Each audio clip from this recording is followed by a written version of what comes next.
Yeah, everyone, Scardymo's back online. So I just wanted to spend a few minutes in this video talking about that online safety bill and the ramifications that have come into effect as a result of this bill. But first thing first, I want to get something straight. Now, I haven't posted as much content, been a bit busy, been a bit fatigued. I've also been thinking a lot about how I should proceed with this channel, with how I should post content, the type of content I should post, as a result of seeing this online safety bill coming into effect. I've seen this level of two-tier policing. It's utterly insane. It's mad. This totalitarian state is being brought onto the British people by Keir Starmer. I saw the clip yesterday about that woman with, pushing a pram with a baby up in Leicestershire.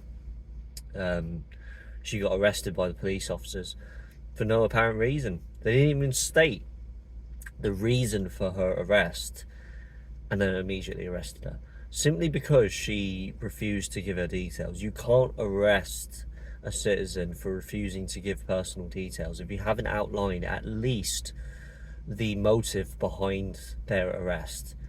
What kind of offence have they committed, or what kind of offence are you suspecting that person of committing? This is the kind of stuff we're dealing with. James Harvey, I know he was arrested, but he's now released on bail. I think he's he's due to face the courts in mid-September. All of these cases popping up, and obviously his online safety bill.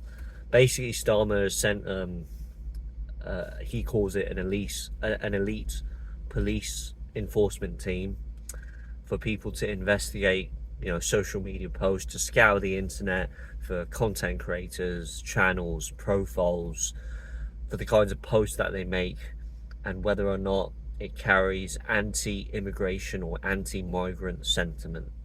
So theoretically, all of the YouTube channels that you watch, including myself, including Vindicate Strikes Back, or any British Lander, Paz 49, anyone who posts content relating to anti-immigration sentiment, and you probably know what that entails, basically being critical of immigration, and you're exercising a freedom of speech, could land you behind bars, could land you under investigation, could land you in a cell. Police officers coming, knocking at your door, coming to your house and arresting you for your freedom of speech. And it really made me think about what kind of content I should be posting.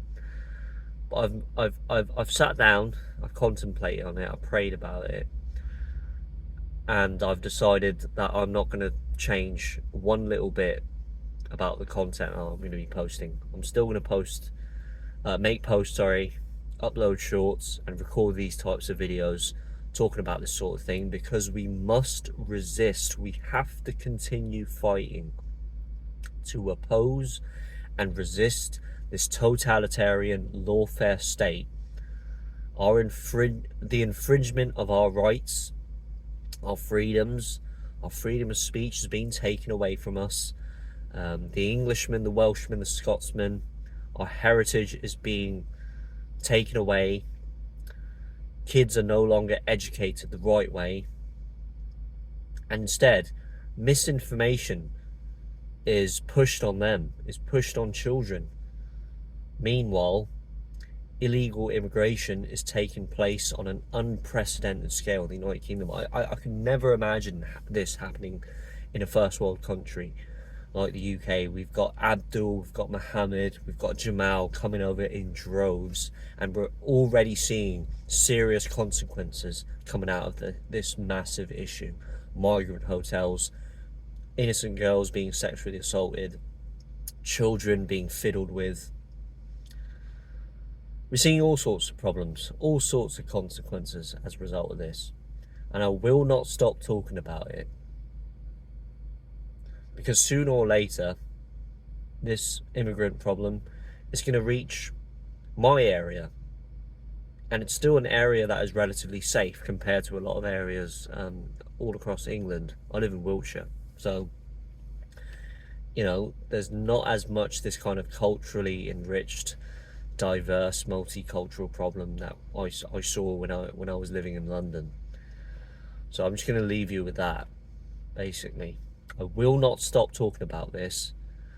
And is Guardian most scared about that knock on the door one day? Are there consequences to this? That the police could potentially arrest me. My job is at risk. My DBS check gets tampered with by the British state, or my landlord refuses to allow me to continue my tenancy inside of the property because they don't want me to, my position of being entangling myself with the police with my controversial opinions and viewpoints, jeopardizing my landlord's position of managing their property. Well, it could happen, but there's nothing I can do about it. But what better time than to fight on the right side of history? That time is now. So leave your comments down below as always, and I'll see you in the next one. Johnny Most clocking out.